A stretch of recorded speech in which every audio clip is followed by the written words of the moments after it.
Programme છે બધા મજામાં. તો અત્યારે મારી બેન ટીવી જોવે છે, મારા મમ્મી ઘઉં કાઢે છે કોથળીમાંથી, અહીંયા મારા બા ઘઉં સારા કરે છે અને હું સાડી ભરતી હતી અને અત્યારે 11 વાગશે અને મને લાગી હતી બહુ જ ભૂખ, એટલા માટે અત્યારે પાસ્તા બાફા મૂકી દીધા હતા અને આપણા પાસ્તા બફાઈ ગયા છે.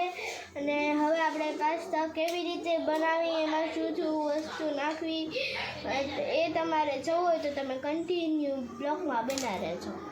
તો મિત્રો આપણે એમાં ડુંગળી અને મરચું નાખી દીધું છે અને એમાં આવો સોસ નાખવાનો છે, હજી બાકી છે ને સોસ નાખવાનો છે, પછી પાસ્તા નાખી દેવાનો, પછી એનો વઘારી નાખી દેવાનો. જો આ સોસ નાખવાનો છે, પછી બે 3 મિનિટ કરવા દેવાના, પછી પાસ્તા નાખી દેવાના. જ્યાં સુધી આ બધું મિક્સ ન થઈ જાય ને ત્યાં સુધી આપણે હલાવવાનું, પછી પાસ્તા નાખી દેવાના. આપણે જો મિક્સ થઈ ગયું હોય આપણે નાખી દેવાના પાસ્તામાં. તો પાસ્તા નાખી દીધા છે ને વઘાર કરી નાખ્યો છે, તમે જોઈ શકો છો. હવે પાસ્તા બની ગયા છે આપણા.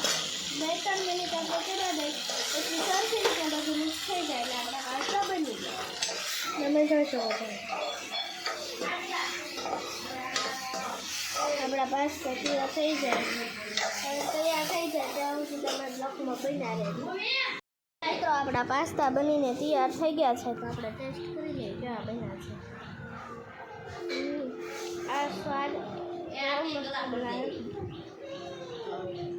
આમાં તમે ખાલી ઓલો સોસ નાખો ને એનો સ્વાદ આવે, એનાથી આ પાસ્તા છે ને તમને બહુ મસ્ત લાગે.